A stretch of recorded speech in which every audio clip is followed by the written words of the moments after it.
బాబాయ్ అబ్బాయిలిద్దరూ మళ్ళీ కలిశారు. తనకు పవన్ అంటే ఎంత ఇష్టమో చాలా సందర్భాల్లో చరణ్ చెప్పాడు. బ్రూస్లీ టైం చరణ్ ఇంటికెళ్ళి మరీ అబ్బాయి అంటే తనకెంత ఇష్టమో తెలిపాడు పవన్. లేటెస్ట్గా ఆ అబ్బాయికి తన రీసెంట్ సినిమా సర్దార్ గబ్బర్ సింగ్ను ప్రసాద్ ల్యాబ్స్లో స్పెషల్ షో వేసి చూపించాడు. వీళ్ళిద్దరితో పాటు దర్శకుడు బాబీ, నిర్మాత శరత్ మరార్లు కూడా సినిమా చూశారు.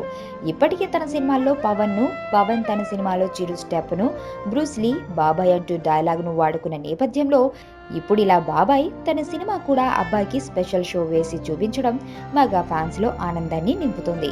సర్దార్లో తన ఫ్యాన్స్తో పాటు మెగా ఫ్యాన్స్ను కూడా దృష్టిలో పెట్టుకున్నాడు పవన్. అందుకే ప్రత్యేకంగా వీణ స్టెప్ కూడా పెట్టించుకున్నాడు. ఫస్ట్ డే టాక్ మిక్స్డ్గా ఉంది. ఉండే కొద్దీ సర్దార్ పికప్ అవుతాడో లేదో చూడాల్సింది. ఎదుటోడితో పెట్టుకోవాలంటే ఉండాల్సింది బ్రాండ్ కాదు, ఇక్కడ దమ్ము టన్నులు టన్నులు ఉంది. ఇంకా చూస్తావా?